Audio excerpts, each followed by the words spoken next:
Assalamualaikum warahmatullahi wabarakatuh. Alhamdulillahirabbil alamin. Alhamdulillahi hamdan katsiran thayyiban mubarakan fih kama yuhibbu rabbuna wa yarda. Wa asyhadu an la ilaha illallah wahdahu la syarikalah wa asyhadu anna Muhammadan abduhu wa rasuluhu sallallahu alaihi wasallam wa ala alihi wa ashabihi wa man ihtada bihadihi wastanna bisunnatihi ila yaumiddin. Amma ba'du fa inna ahsanal kalam kalamullah wa khairal hadi hadi Muhammadin sallallahu alaihi wasallam wa syarrul umuri muhdatsatuha wa kullu muhdatsatin bid'ah wa kullu bid'atin dhalalah wa kullu dhalalatin finnar. Amma ba'du. Ma'asyiral ikhwati wal akhwat, jamaah kaum muslimin dan muslimat dimanapun antum berada, puji dan syukur kehadirat Allah Subhanahu wa taala atas segala pemberian yang begitu melimpah yang tercurah selalu kepada kita semua. Tidak henti-hentinya nikmat yang Allah berikan pada kita, sehingga dengan semua nikmat Allah itu Allah masih memberikan kita perkenannya untuk bisa menghadiri tempat yang mulia ini, itu masjid, dalam rangka untuk bisa melaksanakan sholat berjamaah lalu dilanjutkan dengan tholabul ilmi. Ini sekali lagi adalah kenikmatan yang benar-benar sangat berharga bagi kita semua, karena betapa tidak ternyata kenikmatan dan juga harganya kenikmatan serta anugerah yang Allah berikan pada kita itu lebih baik, bahkan jauh lebih baik daripada dunia dan seisinya. Karena betapa tidak jemaah sekalian, Allah memberikan kita nikmat dunia dan akhirat juga ya, kebaikan di dunia ini dan juga di akhirat. Salat dan salam semoga Allah limpahkan dan curahkan pada uswatun hasanah kita Rasulullah sallallahu alaihi wasallam, begitu juga kepada keluarga beliau, istri-istri beliau, para sahabat beliau, alhamdulillah, dan juga pada siapa saja yang tegar dan istiqomah di atas ajaran yang mulia ini sampai hari kiamat. Dan kita mohon pada Allah Subhanahu wa taala, mudah-mudahan kita termasuk di antara hamba Allah dan juga umat Nabi yang tegar dan setia di atas ajaran yang mulia ini sampai ajal menjemput kita masing-masing. Bapak Ibu jamaah kaum muslimin dan muslimat, pemirsa yang dirahmati oleh Allah Subhanahu wa taala, kita akan lanjutkan kajian fikih kita ya, setelah sebulan lalu kita berhenti ya, istirahat. Kita akan lanjutkan jamaah sekalian tentang fikih yang berjudul syurutu sihhatis shalah. Itu syarat-syarat sahnya salat. Syarat-syarat sahnya salat. Dari perkataannya saja, judulnya saja syarat-syarat sahnya salat ya. Ini sudah menjadi kita pahami ya, sudah menjadi pemahaman kita bahwasannya kalau ini tidak terpenuhi maka ibadah salat kita tidak sah jamaah sekalian. Jamaah sekalian yang dirahmati oleh Allah Subhanahu wa taala, baik, kita akan jelaskan tentang syarat-syarat sahnya salat. Poin yang pertama akan kita jelas makna syarat jamaah sekalian. Syarat itu dalam bahasa Arab ya. Syarat itu berasal dari bahasa Arab. Maknanya adalah ma yalzamu min adamihi adamul masyruti. Ma yalzamu min adamihi adamul masyruti. Wala yalzamu min wujudihi wujuduhu wala adamuhu lidzatihi ya. Jadi jemaah sekalian, makna syarat ya, karena syarat di bahasa Arab kita harus tahu apa makna syarat dalam bahasa Arab itu ya. Makna syarat adalah sesuatu yang apabila tidak dijumpai, apabila tidak ada, maka mengharuskan tidak ada perkara yang disyaratkan. Jadi kalau memang tidak ada perkara ini, maka perkara yang disyaratkan itu dianggap tidak ada. Dan apabila tidak mengharuskan, perkara yang disyaratkan itu ada atau tiada. Bingung kan jamaah sekalian ya? Bingung, kalau nggak dijelasin bingung gitu ya. Jadi sesuatu yang kalau memang tidak ada, itu membuat perkara yang disyaratkan itu tidak ada. Contohnya jamaah sekalian adalah thaharah. Jadi contohnya nanti syarat thaharah jamaah sekalian ya. Syarat thaharah itu adalah thaharah itu merupakan syarat sah salat ya, syarat sah salat, salah satu syarat sah salat. Contohnya adalah thaharah. Seandainya thaharah tidak ada, maka kita anggap salatnya pasti tidak ada. Maksudnya salatnya tidak sah gitu ya. Namun seandainya thaharah itu ada, contohnya seseorang berwudu gitu ya, maka tidak mengharuskan salat itu ada atau tidak ada. Bisa difahami jamaah sekalian ya. Ada, maka perkara yang disyaratkan yaitu sholat dianggap nggak ada, nggak sah. Namun seandainya wudhu itu ada, maka nggak harus ya, atau nggak mengharuskan sholat itu ada. Jadi kalau orang habis wudhu nggak mengharuskan dia langsung sholat jamaah sekalian.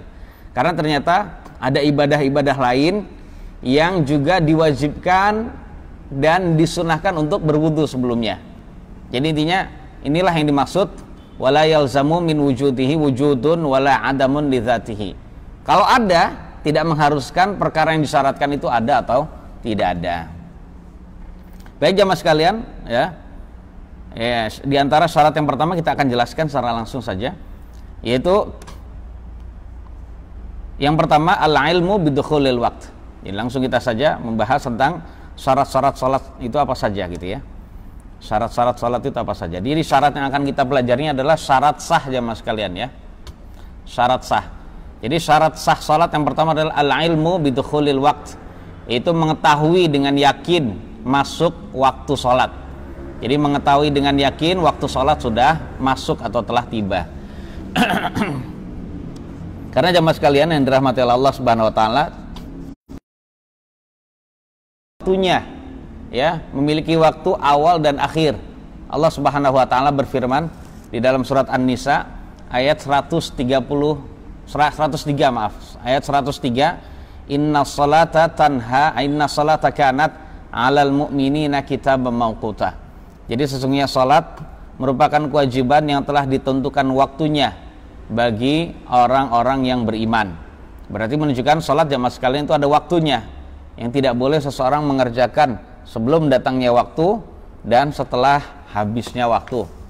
Kemudian jamaah sekalian, ya ini firman Allah yang menjelaskan salat itu adalah kewajiban yang sudah ditentukan waktunya. Kemudian sunnah yang mulia, sunnah Nabi yang mulia itu menentukan waktu-waktu salat tersebut sebagaimana yang sudah kita bahas ya jamaah sekalian. Jadi sudah ada bahasan tentang waktu-waktu salat. Dan salat perlu diingat jamaah sekalian adalah ibadah yang sudah ditentukan waktu awal dan akhirnya. Ya, seperti itu. Maka tidak sah sekali lagi seseorang melakukan sebelum datangnya waktu, ini secara kesepakatan ulama. Begitu juga ya tidak boleh bagi seseorang melaksanakan salat setelah habisnya waktu. Jadi kan, ya intinya seseorang tidak boleh menunda-nunda. Ya, tidak boleh menunda-nunda sampai habis dalam keadaan tidak ada uzur sama sekali. Kemudian di sini saya nukil dari buku Syekh Wahbah Az-Zuhaili rahimahullahu taala dalam kitab Al-Fiqhul Islamiyyu wa Adillatuhu. Beliau berkata, la tasihhus salatu biduni ma'rifatil waqti wa yaqinan aw dhannan bil ijtihad.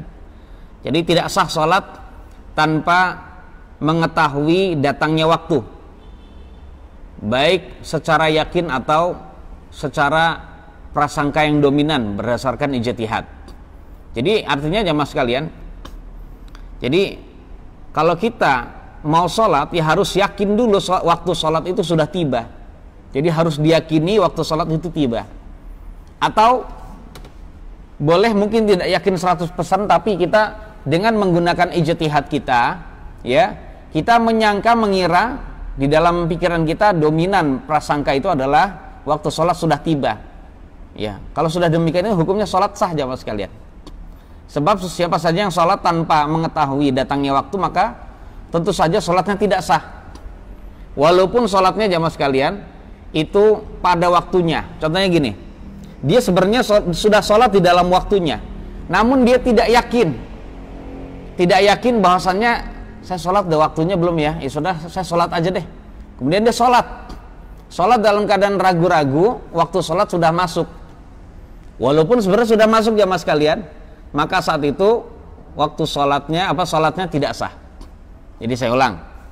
Jadi ada seseorang yang ragu-ragu, ya, dia tidak yakin waktu sholat itu sudah masuk, namun dia tetap sholat, ya, jamaah sekalian. Walaupun sebenarnya sudah di dalam waktunya, maka sholat dia tidak sah. Ya, tujuannya apa jamaah sekalian yang dirahmati Allah Subhanahu Wa Taala? Agar ibadahnya itu adalah dengan penuh keyakinan.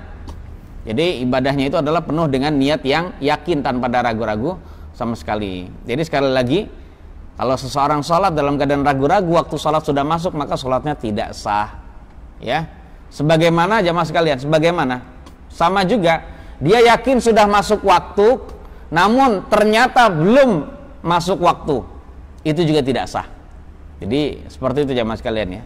Sebagaimana dia sholat sudah yakin masuk waktu, namun ternyata waktunya belum datang, berarti sholatnya juga sah, sama tidak sah. Nah, seperti itu jamaah sekalian. Kemudian para ulama juga bersepakat jamaah sekalian, ya, di dalam kitab-kitab para ulama dijelaskan wa qad ittafaqal fuqaha ala annahu ya la yakfi fil ilmi bidukhulil waqti ghalabatadh dhann. Jadi tentang masalah hal ini jamaah sekalian yang dirahmati oleh Allah, bahwasannya annahu yakfi fil ilmi bidukhulil waqti ghalabatadh dhann. Jadi para ulama sepakat bahwasannya cukup dianggap mengetahui datangnya waktu salat dengan prasangka yang dominan di dalam diri kita. Jadi kalau misalnya prasangka kita secara dominan sudah masuk waktu sholat, maka saat itu kita katakan waktu sholat memang sudah masuk. Itu boleh, cukup seperti itu. Jadi nggak harus yakin 100%. Jadi misalnya keyakinan itu hanya ada 80%, maka saat itu tidak mengapa. Itu disebut dzan jamaah sekalian ya. Disebut dzan rajih. Jadi prasangka yang dominan di dalam diri kita. Itu syarat yang pertama. Jadi harus masuk waktu sholat. Kemudian syarat sah salat yang kedua at-taharatu minal hadatsaini ma'al qudrati, yaitu suci dari dua hadas. Suci dari dua hadas apabila mampu ya mas kalian. Jadi hadas maksudnya hadas kecil dan hadas besar. Jadi artinya dalam kata lain seorang salat tidak boleh dalam keadaan berhadas, baik hadas kecil atau hadas besar, padahal dia mampu ya untuk bisa membersihkan dan mensucikan dua hadas tersebut. Ini berdasarkan firman Allah yang mulia, yaitu dalam surat Al-Maidah ayat 6 jamaah sekalian. Allah Subhanahu wa taala berfirman, "Ya ayyuhalladzina amanu idza qumtum ilas salati faghsilu wujuhakum wa aydiyakum ilal marafiq," dan seterusnya ila akhiril ayat.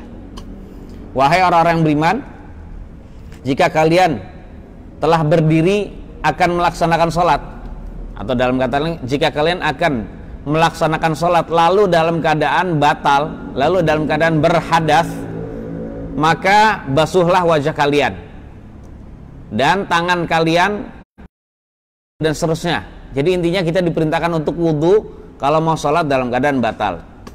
Jadi di dalam ayat ini jamaah sekalian Allah perintahkan, jadi terdapat perintah Allah apabila kita mau sholat wudhu dulu dalam rangka untuk menghilangkan hadas itu.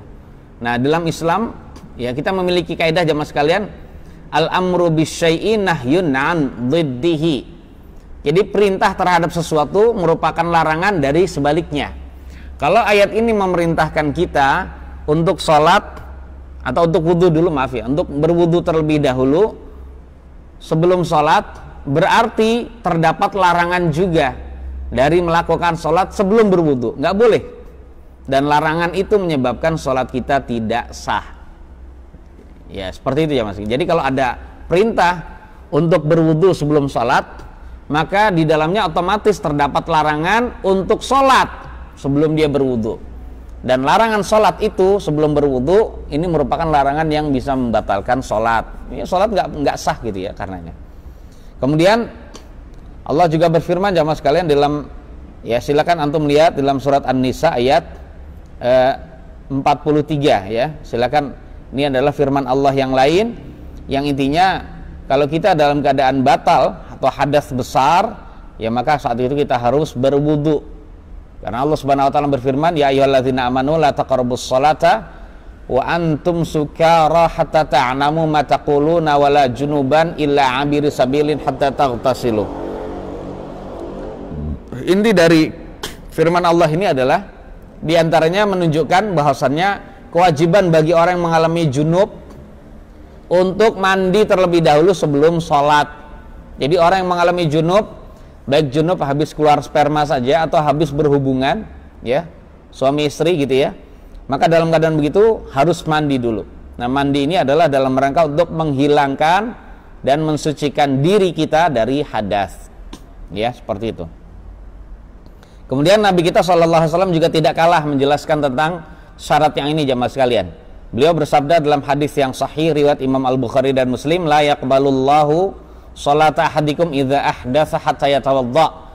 Allah Subhanahu wa taala tidak akan menerima salat salah satu kalian apabila ia telah berhadas sampai dia berwudu. Beliau juga menjelaskan la yaqbalullahu salatan bighairi tuhurin. Allah juga tidak akan menerima salat apapun, salatan. Nabi bersabda dengan salatan, itu isim nakirah, berarti menunjukkan salat apa saja. Termasuk di dalamnya adalah salat jenazah. Ini baik salat wajib maupun salat sunnah, salat jenazah. Pokoknya apa saja yang disebut salat maka tidak sah tanpa bersuci. Ya Allah nggak akan menerima. Maksud nggak akan menerima di sini maksudnya tidak dianggap sah ya. Tidak dianggap sah. Bukan hanya sekedar tidak sempurna tapi tidak sah salatnya. Taib. Ini adalah perkara yang sudah disepakati para ulama. Di dalam ya dua hadis tersebut ya mas sekalian, ini ya menjadi sangat jelas tentang syarat ya mas sekalian. Kalau mau sholat ya wudhu dulu, sehingga sholat itu tidak sah tanpa mewujudkan bersuci ya dari hadas.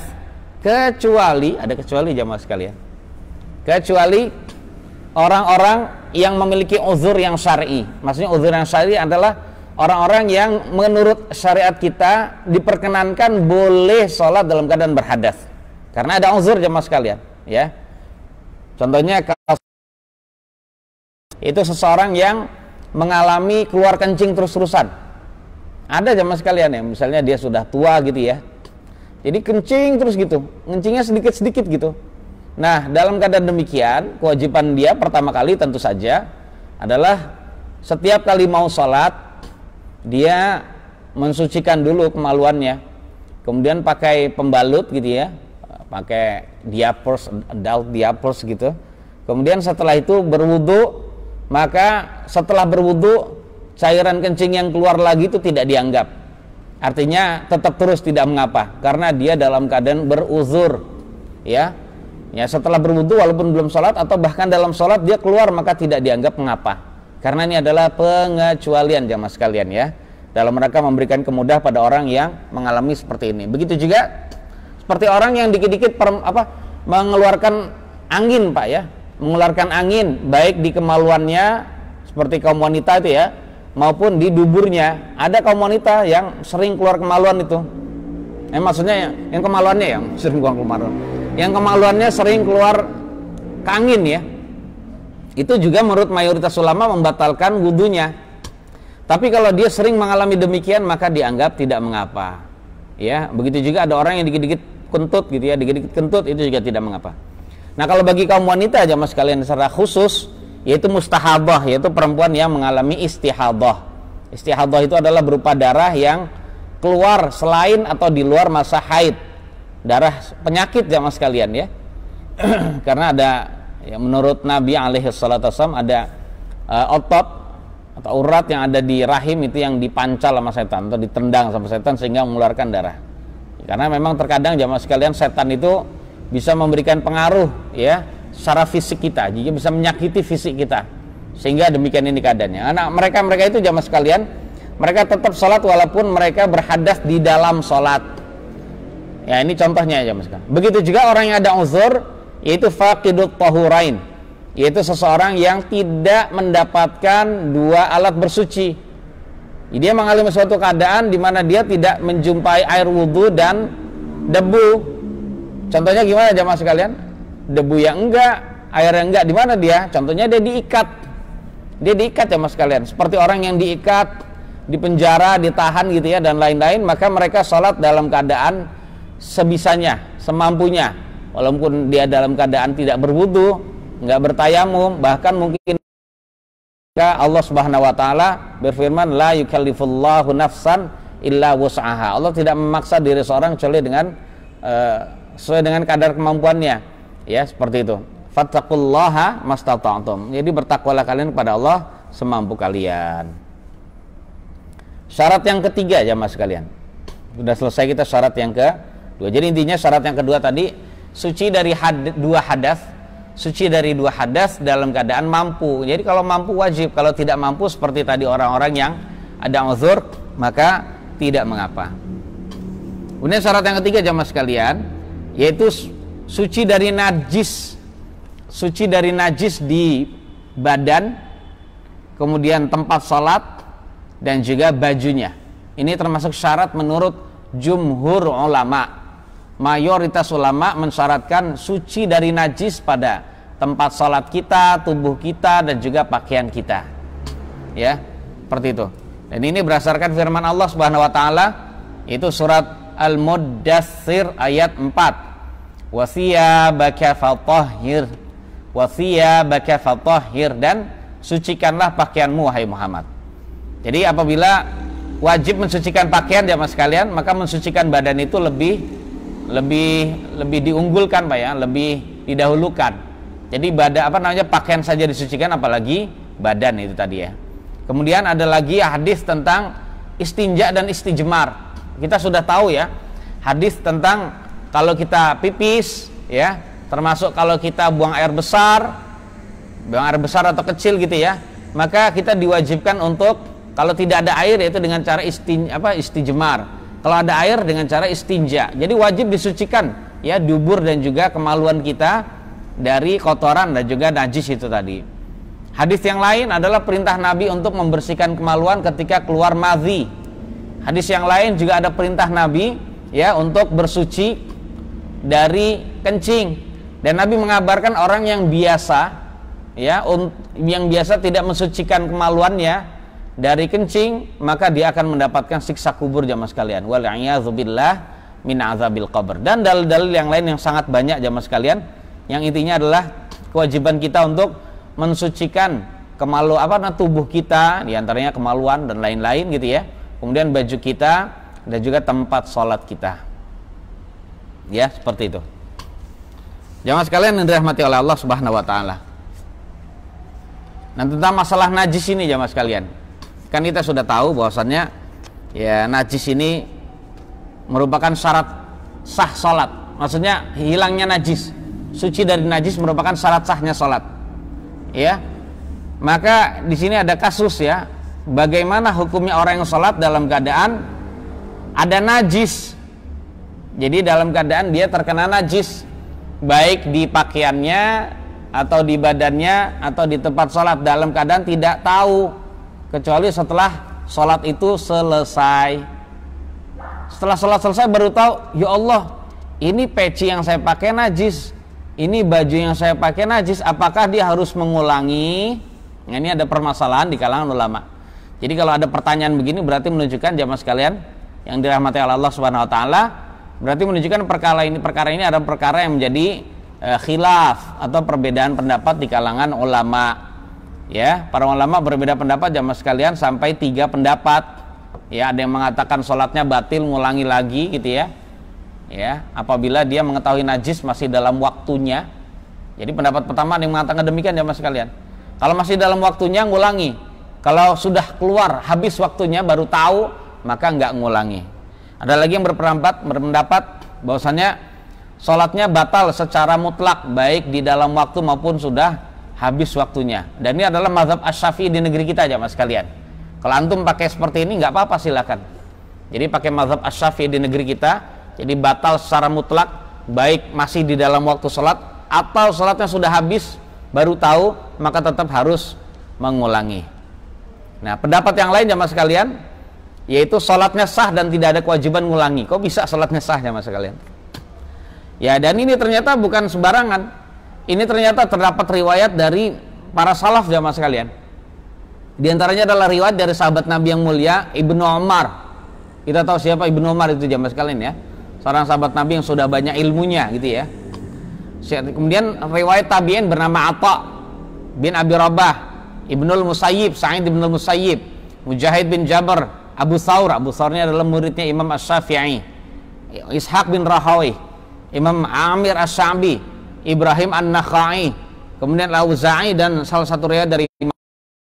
Ini adalah pendapat yang saya pilih jamaah sekalian. Jadi kalau seseorang ya dia sholat dalam keadaan najis, baru tahu najis itu setelah selesai sholat, maka dia sholatnya sah, tidak harus mengulangi. Nah gitu ya. Nah, dan ini berdasarkan firman Allah Subhanahu wa taala, Rabbana la tu'akhidna in nasina au akhtana. Wahai Rabb kami, janganlah engkau hukum kami jika kami lupa atau kami keliru. Ya, ini adalah permintaan dan juga doa seorang hamba agar tidak disiksa oleh Allah, tidak dihukum oleh Allah ketika dia keliru dalam keadaan lupa, ya berdosa atau salah dalam keadaan lupa atau tidak sengaja. Jadi dalam hadis sahih jamaah sekalian, ternyata ketika ada hamba yang berdoa demikian, Allah Subhanahu wa taala berfirman qad fa'altu, saya telah melakukannya. Artinya memang jamaah sekalian, ya di dalam Islam ini sebagai bentuk kemudahan syariat Islam, jadi kekeliruan yang dilakukan oleh seseorang dan nggak sengaja atau lupa itu dianggap tidak dosa. Nah, seperti itu. Begitu juga di dalamnya adalah ketika seseorang, ya seperti itu jamaah sekalian ya, ketika seseorang sholat dalam keadaan dia lupa, ya lupa kalau ada najis itu dan lain-lain. Kemudian jemaah sekalian yang dirahmati oleh Allah Subhanahu wa taala, yang berikutnya syarat yang keberapa? Berapa Pak? Syarat yang keempat ya. Syarat yang keempat dari syarat sah sholat. Kita harus hafal ya Mas. Yang pertama apa tadi? Syarat yang pertama yaitu yakin, sudah tahu waktu sholat itu tiba.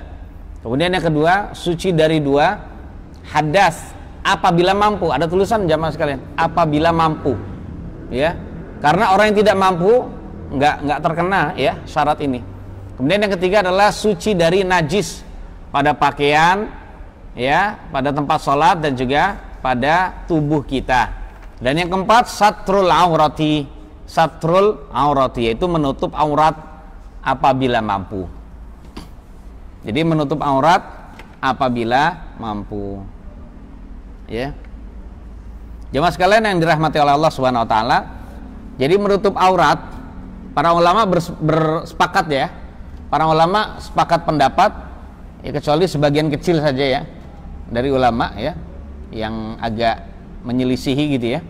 Bahwasannya menutup aurat jemaah sekalian itu adalah syarat sahnya sholat bagi yang mampu melakukannya. Ya, bagi yang mampu melakukannya. Berdasarkan firman Allah berikut ini atau berdasarkan dalil-dalil berikut ini, yaitu pertama adalah firman Allah Ta'ala surat Al-A'raf ayat 31. Ya bani Adam khudzu zinatakum 'inda kulli masjid. Wahai anak-anak Adam, pakailah perhiasan kalian, maksudnya kenakanlah pakaian bagus kalian ketika menuju masjid atau setiap kali menuju masjid. Jadi penjelasan jamaah sekalian, usturu auratikum idza aradtumus shalah fa innahum kanu yatufuna bil baiti auratan fanazalatil ayah kama fi sahih Muslim. Jadi makna perintah dari Allah agar kita memakai pakaian yang indah setiap kali menuju masjid, maksudnya adalah tutupilah aurat-aurat kalian ketika hendak sholat. Karena memang kebiasaan orang-orang jahiliyah jamaah sekalian, saat mereka tawaf di Baitullah itu dalam keadaan telanjang. Serius, zaman telanjang itu nggak ada satu helai benang sama sekali gitu ya. Jadi telanjang ya. Makanya Allah Subhanahu wa taala menurunkan ayat ini. Ya. Ayat ini berarti sababun nuzulnya adalah karena perilaku orang jahiliyah yang kalau tawaf di Baitullah itu telanjang. Makanya turun perintah ini adalah kalau mau ke masjid ya, dalam rangka mau sholat atau mau tawaf atau untuk urusan yang lain, ini adalah rumah Allah, tempat yang paling mulia, kenakan baju yang bagus kalian, jangan telanjang atau pakai baju tidak nutup aurat, atau pakai baju tapi ternyata baju yang tidak bagus, ini tidak diperkenankan. Jadi ini adalah termasuk khilaful aula. Jadi demikian. Kemudian hadis yang lain lagi jamaah sekalian yang menunjukkan hadis ya, dalil yang lain berupa hadis Nabi kita SAW yang menunjukkan wajibnya menutup aurat saat sholat. Itu beliau bersabda tentang perempuan yang sudah baligh, la yaqbalullahu sholata haidin illa bi khimar. Jadi Allah tidak menerima sholatnya perempuan yang sudah haid, sholatnya perempuan yang sudah haid melainkan dengan khimar. Khimar itu adalah kerudung jamaah sekalian ya, kerudung panjang yang menutupi dirinya itu tadi. Jadi seperti itu jamaah sekalian. Jadi khimar itu adalah kerudungnya. Kemudian jamaah sekalian, Nabi juga bersabda tentang seseorang yang pas lagi sholat itu menyelempangkan bajunya. Jadi menyelempangkan bajunya karena bajunya satu doang saja. Jadi zamannya bajunya cuma satu kain saja. Maka saat itu Nabi memerintahkan mereka untuk menyilangkan bajunya di antara dua ujungnya pada belakang tengkuknya gitu ya. Dan beliau bersabda di dalamnya fa in kana wasi'an faltahif bihi. Jadi kalau kain yang dipakai itu luas, banyak gitu ya. Jadi kainnya itu lebar gitu. Ya sudah, caranya adalah satu kain itu dengan cara diselempangkan di sini. Jadi dua ujungnya kayak sarung gitu ya. Dua ujungnya itu diikatkan di belakang tengkuk sini. Sehingga kedua pundaknya itu terkena apa? Terkena kain. Jadi seperti itu. Wa in kana dhaiqan fattazir bihi. Ini termasuk kemurahan dari syariat kita ya.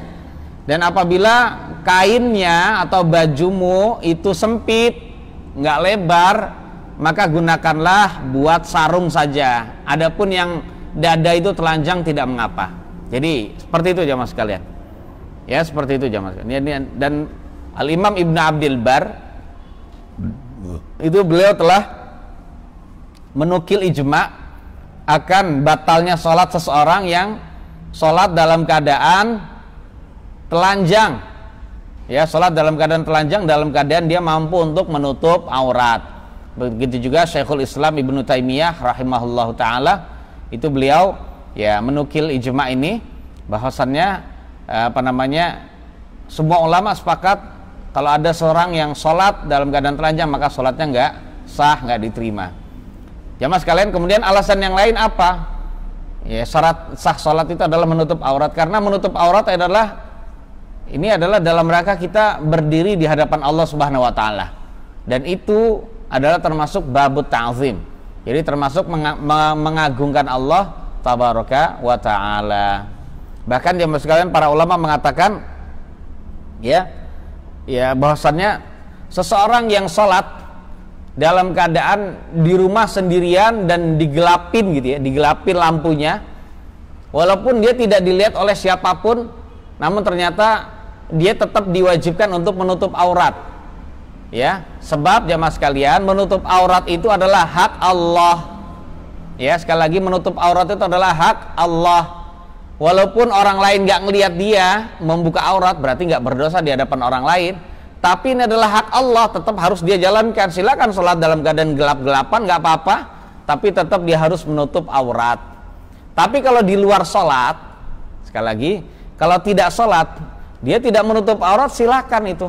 Rumahnya digelapin atau rumahnya ditutup, dikunci, nggak ada orang yang masuk, silakan saja. Tapi intinya kalau dia di dalam sholat, jangan coba-coba, ya. Dia demikian itu keadaannya, karena yang demikian itu bisa menyebabkan sholat dia tidak sah kalau dia memang mampu. Jadi seperti itu jamaah sekalian yang dirahmati Allah Subhanahu wa taala. Jadi demikian. Nah, kemudian jamaah sekalian, pertanyaan berikutnya tentang masalah menutup aurat ini ada agak sedikit panjang ya jamaah sekalian. Pertanyaannya adalah, apa sih yang wajib ditutupi saat sholat? Jadi saya ulang, apa sih yang wajib ditutupi saat sholat itu? Jadi pertama jamaah sekalian, perlu diketahui di awal ini bahwasannya secara tahqiq ya, secara penelitian yang cermat dari sebagian ulama, sebenarnya tidak ada kaitannya antara aurat di dalam sholat maupun di luar sholat. Jadi aurat itu di dalam sholat itu ada aurat tersendiri, di luar sholat ada aurat tersendiri. Ya, terkadang ada aurat yang harus ditutupi di luar sholat, di dalam sholat ya dibuka. Seperti sebagian pendapat ulama mengatakan wajah itu aurat. Bahkan mayoritas ulama, banyak sekali ulama mengatakan wajahnya perempuan itu adalah aurat yang harus ditutupi ketika di luar sholat, tapi pas lagi sholat dibuka. Ya seperti itu. Jadi nggak ada kaitannya. Jadi misalnya yang harus ditutupi di luar sholat, di dalam sholat juga harus demikian, itu nggak ada kaitannya. Jadi terkadang ada juga yang berbeda. Begitu juga jamaah sekalian, ya ketika di dalam sholat seseorang harus menutupi pundaknya. Jadi pundak ini harus terkena kain, ditutupi kain gitu ya. Jadi badan ini, dada gitu ya dan sebagainya. Karena itu bagian dari aurat dan kesempurnaan sholat. Ya, aurat di dalam sholat tapi ya. Namun kalau di luar sholat nggak wajib kita menutupinnya, ya seperti itu. Jadi intinya tidak ada kaitan jamaah sekalian yang dirahmati oleh Allah Subhanahu wa taala. Jadi demikian. Kenapa demikian? Kok nggak ada kaitannya? Karena aurat di luar sholat itu adalah karena adanya syahwat jamaah sekalian. Karena adanya syahwat. Kalau aurat di dalam salat itu adalah karena hak Allah tabaraka wa ta'ala. Jadi demikian. Kemudian jamaah sekalian, sekarang auratnya laki-laki dan perempuan. Tentang auratnya laki-laki dan perempuan. Jadi aurat apa saja yang harus ditutupi oleh kaum laki-laki di dalam sholat jamaah sekalian. Jadi pertama tentu saja kaum laki-laki itu harus, itu tidak boleh ya, dilarang oleh Nabi kita Shallallahu Alaihi Wasallam sholat dan juga tawaf di Baitullah dalam keadaan telanjang. Jadi kalau tawaf saja dilarang, apalagi sholat, ya seperti itu. Kemudian Nabi kita Shallallahu Alaihi Wasallam juga bersabda, ma bainas surrati war rukbati auratun. Jadi daerah di dalam tubuh laki-laki, yaitu antara pusar dan juga lutut, itu adalah aurat. Itu juga harus ditutupi jamaah sekalian. Jadi jangan sampai terbuka gitu ya. Kemudian jadi intinya paha, dan usahakan juga lututnya itu ditutupi jamaah sekalian. Sebab kalau lutut tidak tertutup, maka itu sebenarnya lutut itu juga bukan aurat. Lutut bukan aurat jamaah, yang aurat itu adalah paha. Namun ketika lutut terbuka, itu akan potensi paha terbuka dan menyebabkan sholat dia tidak sah. Maka hendaknya ya pakaiannya, kalau dia ingin memakai celana, itu paling tidak yang di bawah lutut saja, agar ketika dia sujud itu tidak tersingkap pahanya itu tadi, yang menyebabkan sholatnya batal atau tidak sah itu tadi ya. Begitu juga jamaah sekalian yang dirahmati oleh Allah Subhanahu wa taala, ya, ketika dia sholat, khususnya laki-laki nih ya, dia harus menyelempangkan kainnya itu atau bajunya pada dua pundak. Jadi dua pundaknya itu harus terkena kain. Jadi jangan salah satunya saja, atau jangan tidak sama sekali. Ini tidak boleh, karena ini sholat jamaah sekalian berbeda dengan di luar sholat. Jadi seperti itu jamaah sekalian yang dirahmati Allah. Itu adalah aurat kaum pria ya, seperti itu. Begitu juga wajib menutupi apa yang perlu ditutupi dalam sholat dengan pakaian yang tidak transparan. Laki-laki juga terkadang ada pakai baju yang transparan, contohnya pakai celana atau pakai sarung ternyata transparan. Misalnya gitu, seandainya ada orang tidak memakai celana dalam, pakai sarung, ternyata sarungnya transparan karena terkena, jadi terlihat oleh jamaah yang di belakang gitu ya. Gitu ya. Jadi kemaluannya seperti itu. Jadi usahakan tidak demikian. Jadi seandainya dia tidak pakai celana dalam, ya silakanlah kalau dia memang mau demikian gitu ya. Namun dia berkewajiban untuk memakai kain yang tebal gitu ya, sehingga dia tidak terlihat auratnya di dalamnya itu. Kalau memang transparan, tentu saja tidak sah ya mas sekalian, karena pakaian tipis itu sama seperti dia tidak berpakaian sama sekali. Nah, adapun masalah warna, ya silakan antum berwarna apa saja di dalam Islam, tidak mengapa aurat. Baik, kita akan lanjutkan kajian tentang syarat sah salat, tepatnya pada satrul aurah. Itu syarat yang keempat, yaitu menutup aurat. Dan poin yang akan kita bahas adalah ma yajibu an tasturahul mar'atu fis shalah. Setelah kita bahas tentang apa yang harus ditutupi oleh kaum laki-laki di dalam sholatnya. Jadi apa saja yang harus ditutupi gitu, pakaiannya harus menutupi apa saja. Kita akan bahas sekarang yaitu yang berkenaan dengan apa saja yang harus ditutupi oleh kaum wanita di dalam sholat. Jadi aurat wanita dalam sholat itu apa saja. Nah, tentang masalah hal itu ada beberapa poin jamaah sekalian. Yang pertama adalah apabila ada seorang perempuan sholat di hadapan laki-laki yang tidak mahram. Saya ulang ya, kaum wanita sholat di hadapan laki-laki yang tidak mahram, maka kewajiban dia untuk menutupi seluruh tubuhnya. Saya ulang, dia wajib untuk menutupi seluruh tubuhnya kecuali wajah dan telapak tangan menurut mayoritas ulama. Jadi seluruh tubuhnya ditutup kecuali wajah dan telapak tangan. Ya, seperti itu. Yang kedua, apabila ada sedikit saja nampak,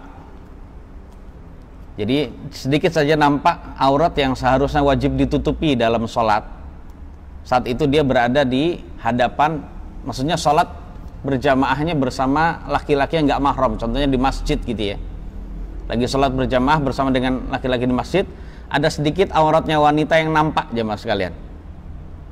padahal harusnya dia ditutup, maka hukumnya dia berdosa. Sebagian ulama selain berdosa, sholatnya juga batal, ya, sholatnya juga batal. Namun menurut ulama yang lain dia hanya berdosa, tetapi sholatnya tidak batal. Yang penting tidak sengaja. Sekali lagi, yang penting tidak sengaja, terbuka sedikit saja ya dari yang harusnya ditutupi. Jadi sebagian ulama ada yang mengatakan selain dosa sholatnya batal. Namun ada lagi yang mengatakan bahwasannya sholatnya tetap sah walaupun dia dosa. Makanya perlu berhati-hati bagi kaum wanita yang hendak sholat berjamaah di masjid ya, di hadapan laki-laki gitu ya, untuk benar-benar memperhatikan tertutupnya tubuhnya dari kaum laki-laki itu ya. Dan yang ketiga, apabila ada seorang perempuan sholat sendirian atau di hadapan suami atau laki-laki yang mahram. Kalau tadi yang tidak mahram, sholatnya di hadapan laki-laki yang mahram, maaf ya, laki-laki yang mahram atau suaminya, maka boleh bagi dia membuka wajah dan dua telapak tangannya ya di dalam sholat. Ini merupakan pendapat mayoritas ulama. Adapun rambut bagaimana hukumnya, harus ditutupi enggak? Ya, jawabannya betul, harus ditutupi gitu ya. Nah, ini berdasarkan hadis Nabi yang mulia tadi yang diriwayatkan oleh Imam At-Tirmidzi gitu ya. Nabi kita sallallahu alaihi wasallam bersabda, la yaqbalullahu salata haidin illa bi khimar. Jadi Allah tidak menerima salatnya perempuan yang sudah balik ya, sudah haid, sudah mengalami haid, kecuali dengan khimar. Khimar itu maknanya adalah kerudung. Jadi harus ditutupi kepalanya gitu ya dengan khimar atau kerudung. Hadis ini kata para ulama adalah hadis yang dhaif, hadis yang lemah. Ya. Namun Imam At-Tirmidzi berkata setelahnya, walaupun hadis ini dhaif namun tetap diamalkan. Ya, tetap diamalkan oleh para ulama, yaitu kaum wanita apabila dia sudah balik lalu dia sholat ada sedikit saja dari rambutnya terbuka, maka sholatnya tidak sah. Ya, Imam Asy-Syafi'i berkata la tajuzu sholatul mar'ati wa syai'un min jasadiha maksyufun.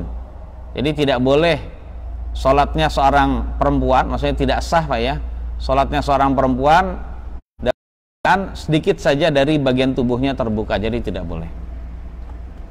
Namun di sini ada pendapat jamaah sekalian, akan tetapi apabila ada sebagian sedikit saja dari rambut atau dari tubuhnya wanita terlihat di dalam sholat, ya tentu saja ini adalah tanpa sengaja. Nah, maka hukum sholatnya tetap sahih jamaah sekalian. Menurut pendapat dari Imam Ahmad dan juga Imam Abu Hanifah, sholatnya sah, tidak diulangi. Namun kalau yang terlihat itu adalah banyak, rambutnya terlalu banyak keluar gitu ya, tapi dia cuek aja, maka saat itu jamaah sekalian, ya dia harus mengulangi. Sholatnya tidak sah alias batal, dan dia wajib mengulanginya apabila masih ada waktunya. Jadi demikian, apabila masih ada waktunya. Tapi kalau sudah jadi intinya a'adatis salatu fil waqti, jadi saat itu juga dia harus mengulangi, maksudnya gitu ya. Ini menurut mayoritas ulama dari 4 mazhab. Jadi saya ulang, kalau ada banyak aurat yang terlihat, baik dari rambutnya atau dari tubuhnya, terlalu banyak yang terlihat gitu ya, maka dia sholatnya batal dan harus ngulangi. Kemudian kalau telapak kaki kaum wanita bagaimana? Telapak kaki kaum wanita jamaah sekalian ya harus ditutupi. Terkhusus itu adalah zuhuru qadamaiha kata Imam Asy-Syafi'i gitu ya. Yaitu adalah punggungnya, atasnya telapak kaki itu harus ditutup jamaah sekalian. Adapun suatu saat pas lagi dia sujud terlihat bawahnya telapak kaki gitu ya dari belakang, maka salatnya tetap sah ya. Saya ulang, salatnya tetap sah. Jadi seperti itu. Kemudian jamaah sekalian, dianjurkan bagi wanita untuk sholat mengenakan pakaian yang menutupi seluruh tubuhnya, paling tidak itu ya. Kemudian kalau ada yang berlebih, menutupi tapi berlebih gitu ya, contohnya lebih panjang bajunya, maka yang demikian itu afdol, lebih baik ya, demikian. Kemudian jamaah sekalian, ada lagi yaitu permasalahan apabila perempuan tersebut adalah budak, maka hukumnya sama seperti laki-laki sama seperti perempuan yang merdeka. Jadi seorang perempuan budak sama seperti perempuan yang merdeka. Jadi sama, harus ditutup auratnya, kecuali atau di sini ada pengecualian jamaah sekalian. Diperbolehkan bagi seorang budak perempuan yang muslimah kalau dia sholat itu menampakkan rambutnya boleh. Jadi suatu saat terlihat rambutnya, dia nggak ada kewajiban untuk menutupinya. Jadi hukum untuk budak jamaah sekalian atau hamba sahaya perempuan itu dibedakan ya, berbeda. Kemudian al-bintus shaghirah, anak kecil jamaah sekalian. Yang keenam ya, poin keenam tentang yang harus ditutupi oleh kaum wanita dalam sholat. Jadi anak kecil yang belum balik maka tidak wajib berkerudung kepalanya. Jadi tidak wajib menutup aurat saat dia sholat, ya, tidak wajib gitu ya. Kalau dia mau sholat, contohnya dia belum balik, belum mengalami haid, ya ikut sholat. Ikut sholat, ya baju bawahnya ditutup seperti biasa, tapi dia rambutnya terbuka gitu ya. Maka saat itu sholatnya tetap sah jamaah sekalian. Jadi seperti itu. Ini berdasarkan riwayat atau asar ya dari tabi'an yang mulia.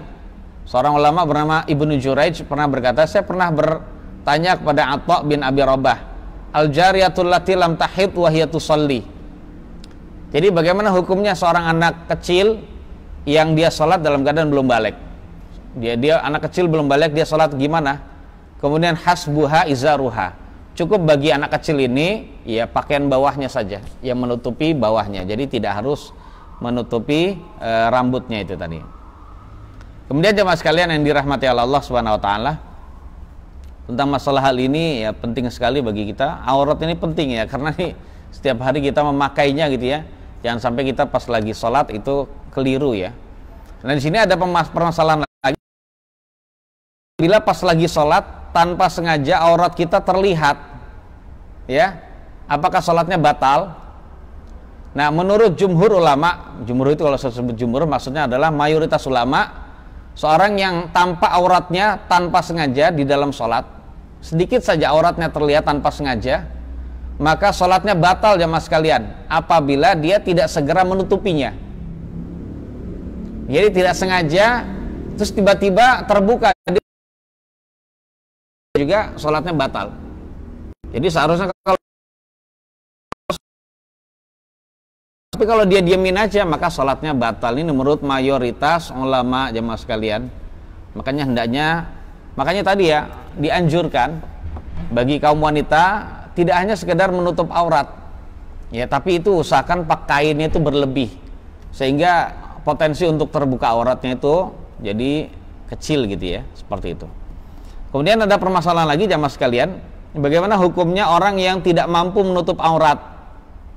Jamaah sekalian, orang yang tidak mampu menutup aurat tetap tidak gugur kewajiban sholat dari dia, walaupun dia tidak memiliki pakaian untuk menutupi auratnya. Ini berdasarkan kesepakatan ulama. Namun para ulama berbeda tentang tata cara sholatnya. Ini orang nggak nutup aurat, nggak mampu gimana gitu ya. Ya tetap sholat. Semua ulama sepakat satu kata, nggak ada yang berbeda pendapat, harus tetap sholat. Cuma mereka berbeda pendapat gimana sih caranya sholatnya itu.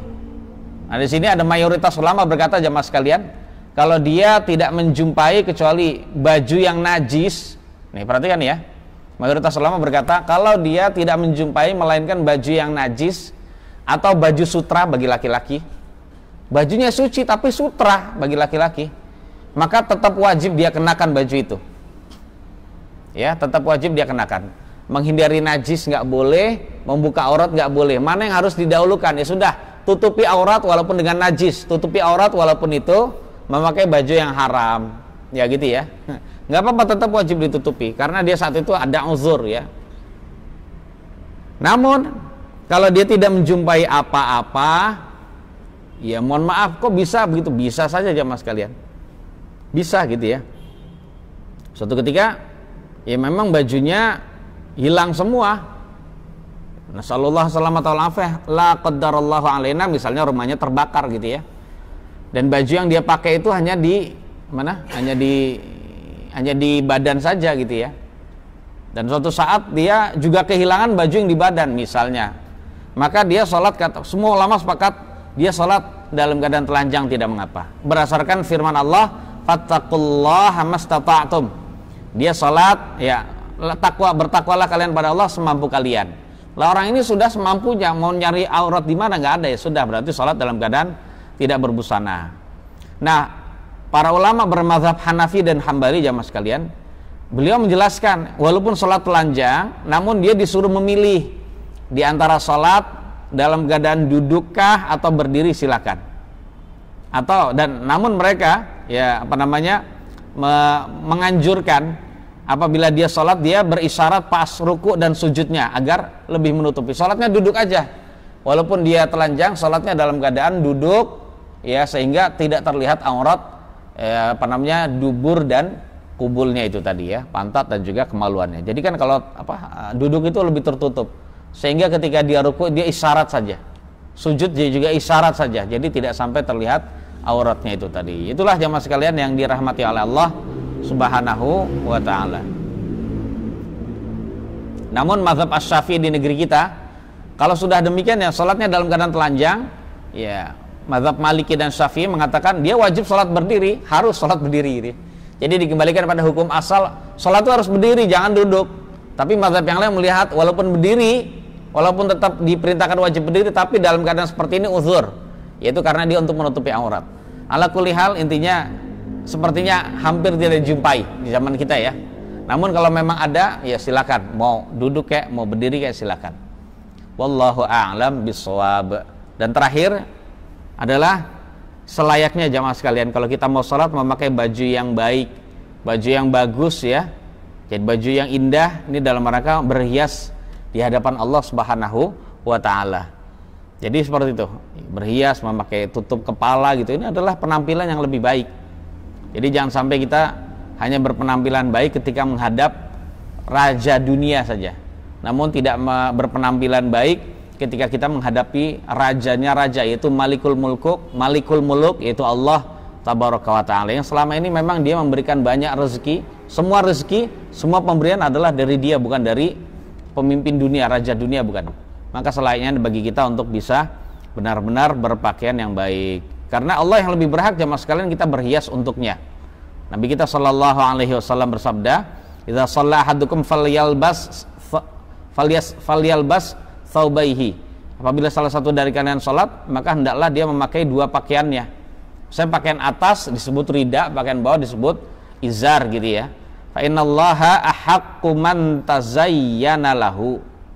Yaitu karena Allah Subhanahu wa ta'ala adalah zat yang lebih berhak kita berhias untuknya.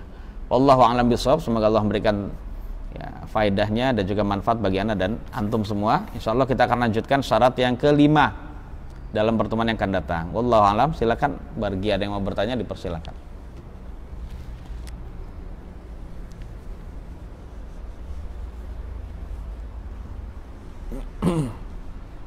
Monggo Pak Doni.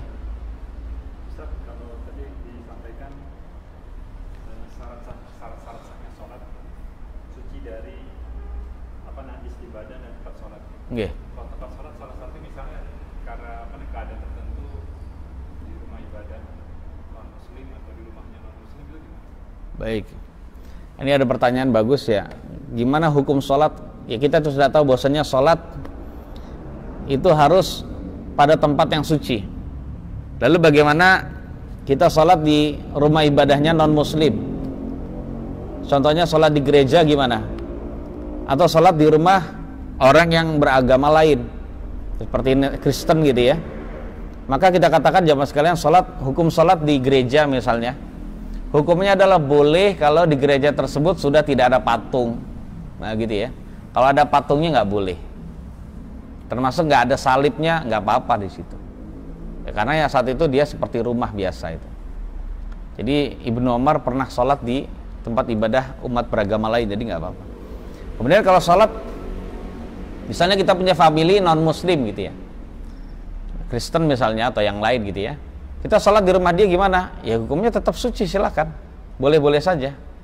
Tapi untuk hati-hati kita pakai sajadah bawa sendiri gitu, ya. Jadi intinya tidak mengapa sholat di situ. Yang penting usahakan sholat tidak pada kamar yang ada salibnya.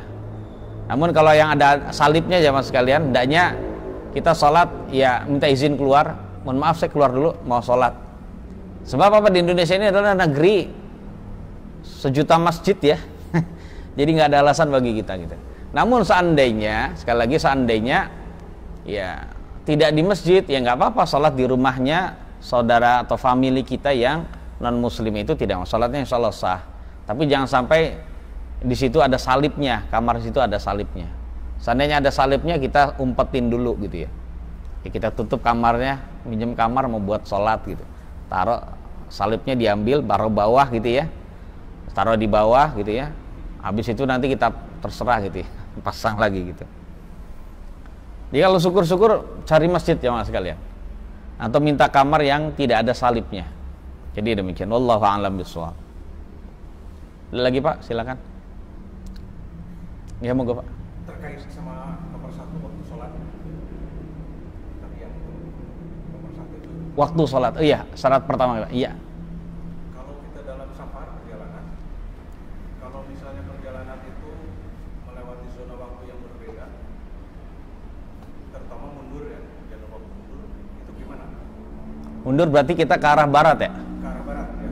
Misalnya dari Papua ke Jakarta, atau mungkin yang agak ekstrim dari Jakarta, perjalanan malam biasanya sekitar waktu sholat subuh memang kadang-kadang ada yang dihubungkan di sekitar India atau Pakistan. Itu kita sampai di Madinah atau apa, itu bisa ketemu lagi sholat subuh. Kita kemana? Iya, baik-baik. Jadi Ulang 2 kali atau bisa di ujung atau bisa di... jawabannya gini Pak. Jadi pas lagi kita sholat atau perjalanan safar dari di pesawat menuju daerah barat yang sholatnya itu mundur ya dibandingkan kita menjumpai contohnya sholat subuh ya di India misalnya, contoh gitu. Seandainya sholat, ya sudah segera sholat di situ, segera sholat di India itu. Kalau memang diumumkan sudah waktunya sholat subuh di India, segera sholat. Nah seandainya sampai di Madinah pun itu juga sudah masih waktu subuh, bagaimana hukumnya? Gini saja, kalau sudah melakukannya saat di India, nggak usah melakukan lagi saat itu di Madinah, ya itu tadi. Namun kalau belum melakukannya, maka saat itu dia wajib melakukannya saat dia landing di Madinah itu tadi. Wallahu a'lam. Karena kewajiban orang yang sudah sholat di India udah gugur saat itu, dan dia tidak wajib lagi ngulangi. Wadih Pak, jelas? Wallahu a'lam. Misalnya kejar darat ke Madinah dan kebetulan bisa sempat di Nabawi gitu, subuhnya itu masih terkejar. Ini nggak apa-apa berarti Kan 1000 kali. 1000 kali. Derajatnya. Antum mau ngulang lagi gitu ceritanya. Ya antum mengulangi lagi nggak apa-apa, tapi itu adalah kewajiban antum sudah gugur di sholat yang pertama, sholat subuh yang pertama yang di atas pesawat. Nah gitu ya. Nah, kalau antum mau ngulangi lagi nggak apa-apa. Niatnya ngulangi karena bisa jadi gini Pak ya. Ya plus kurang afdol juga karena sholat dalam keadaan duduk. Sholat dalam keadaan duduk. Ya antum ngulangi, niatnya ulangi lagi agar lebih utama, insya Allah tidak mengapa. Wallahu a'lam bishawab. Boleh Pak, nggak apa-apa. Niatnya apa? Ya, niat sholat subuh lagi, nggak apa-apa gitu, nggak apa-apa. Wallahu a'lam. Ada lagi? Silakan Pak.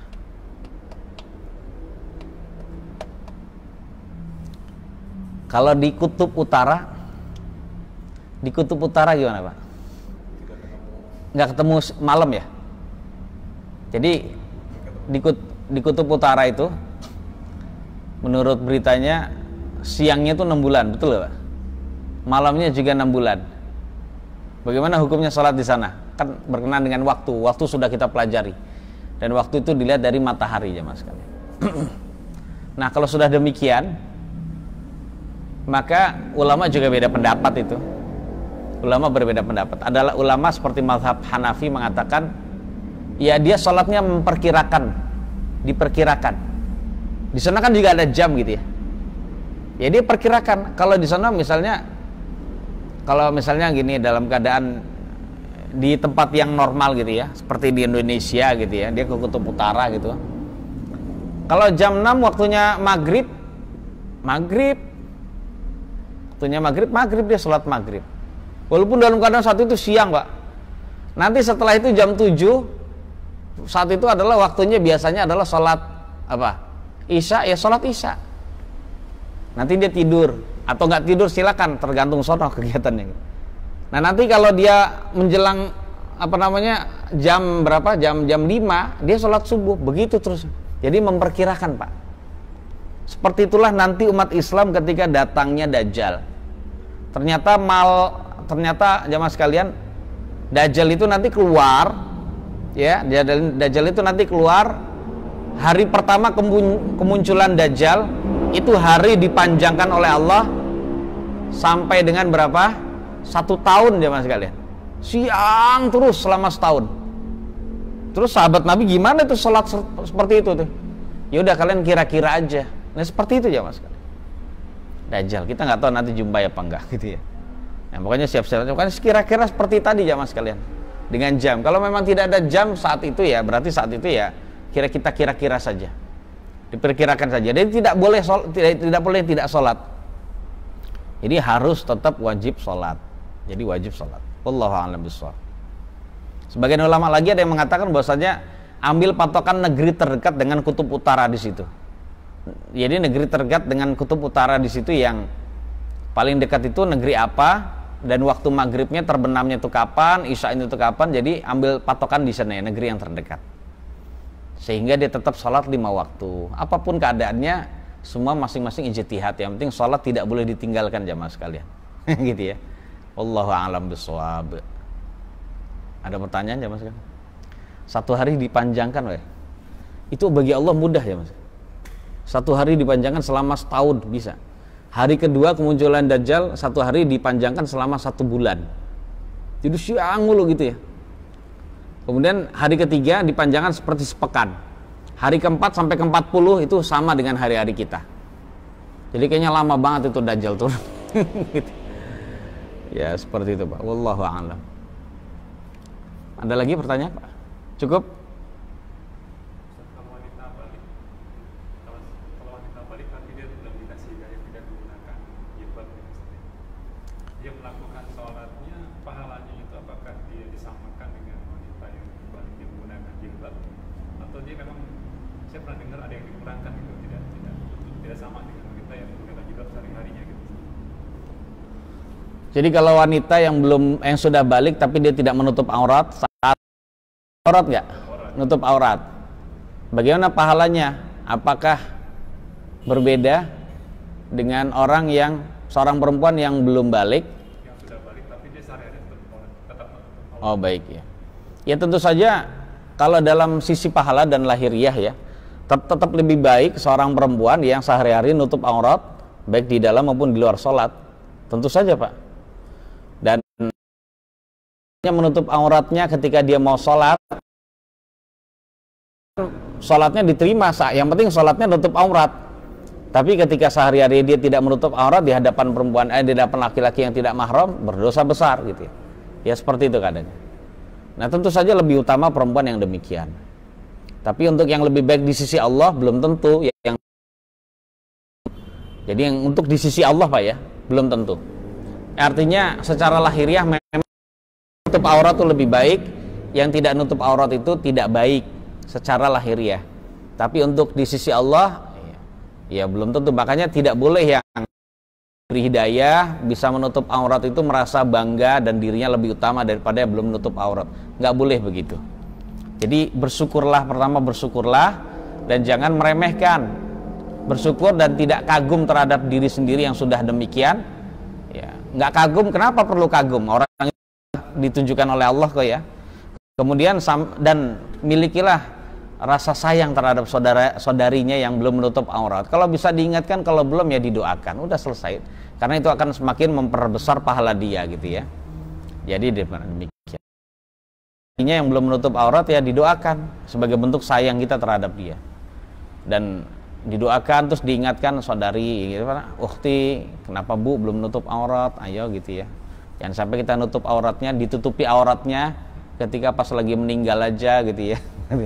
Atau pas lagi sholat aja gitu ya. Kita nasihati gitu. Kalau nggak mau ya sudah, berarti hidayah itu urusan Allah. Tapi kita masih ada kesempatan itu dengan cara berdoa.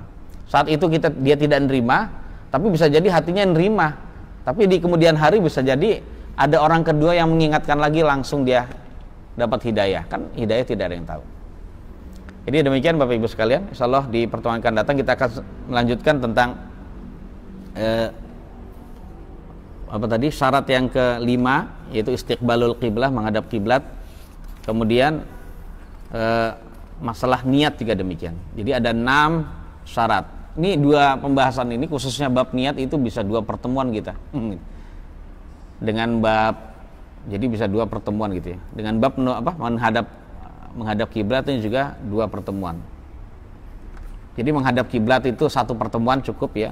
Tapi dengan niat itu insya Allah 2 pertemuan. Wallahu a'lam bishawab ya. Semua dalam rangka tolak tidak cepat gitu ya. Semoga Allah memberikan ilmunya dan juga manfaatnya bagi antum semua. Berkenan, mohon maaf yang sebesar-besarnya. Kita tutup. Subhanakallahumma bihamdik asyhadu an la ilaha illa anta astaghfiruka wa atubu ilaik.